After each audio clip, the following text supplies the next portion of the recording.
Welcome to my channel Story Spark. I slapped Mark on the shoulder.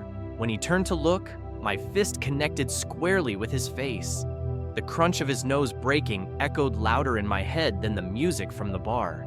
He staggered backward, blood streaming down his face. Before he could react, I followed up with a punch to his gut. He bent forward, gasping for air, and I didn't stop there.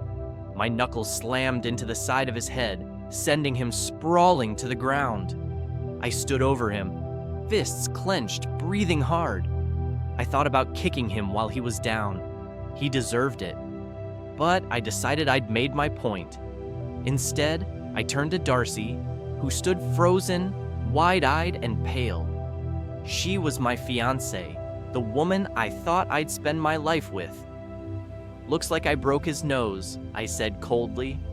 "Maybe you can kiss it better?" Without waiting for her response, I walked away from them both, my unfaithful fiancé and my so-called best friend. It all started at Darcy's sister's birthday party. The celebration was at Barney's, a roadside bar with live music and a lively atmosphere. The night began like any other gathering with friends and family. People laughed, danced, and enjoyed their drinks. I felt good, knowing Darcy was at my side, smiling and happy. Or so I thought. I didn't notice anything strange at first. Darcy and Mark were dancing together, something they'd done before.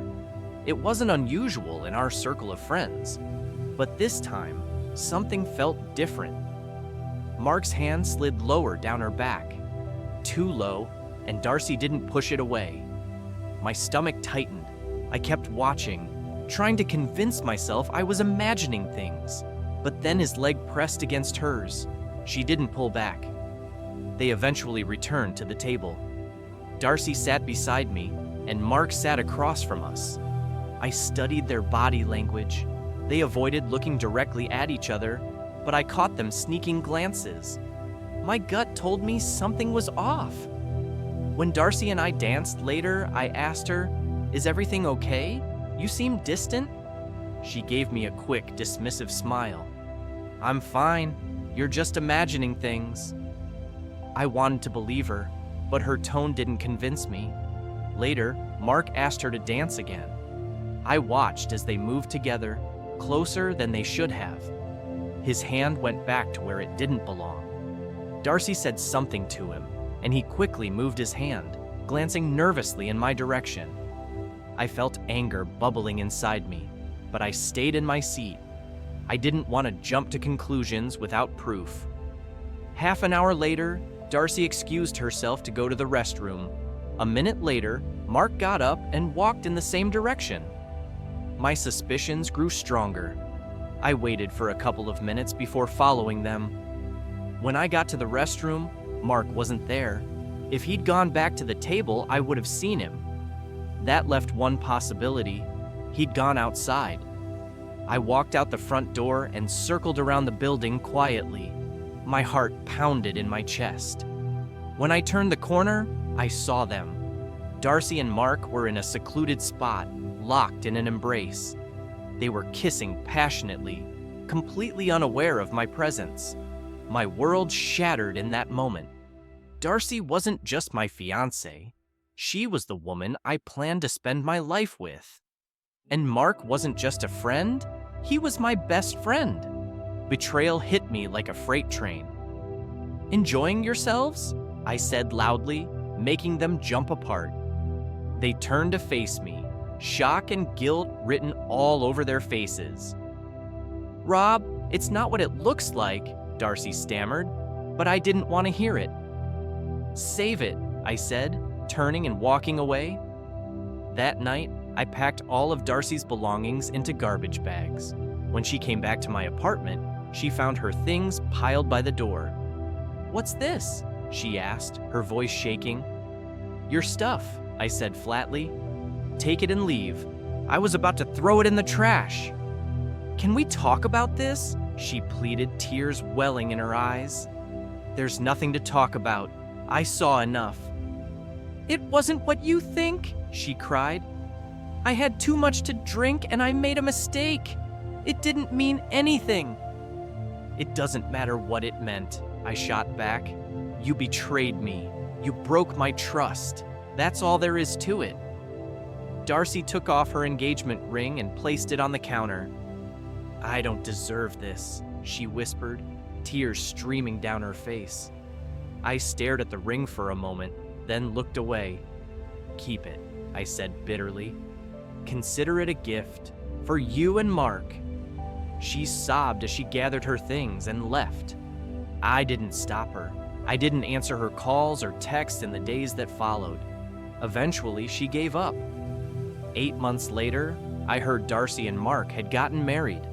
I laughed when I received their wedding invitation in the mail. The nerve of them.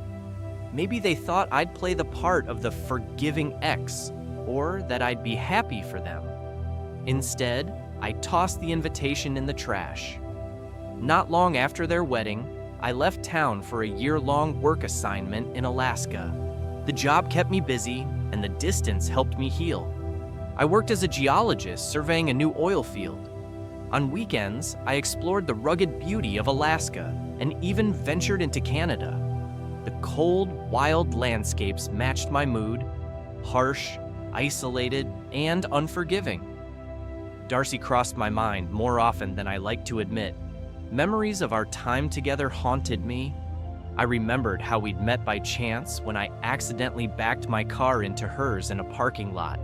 She wasn't around when it happened, so I left a note with my name and contact info. Later, she showed up at my office, teasing me about the note, pretending it was an invitation to dinner. Her playful spark drew me in, and within weeks, we were inseparable. But those memories were now tainted by her betrayal. When I returned from Alaska, I learned that Darcy and Mark's marriage had fallen apart. Mark had turned out to be abusive.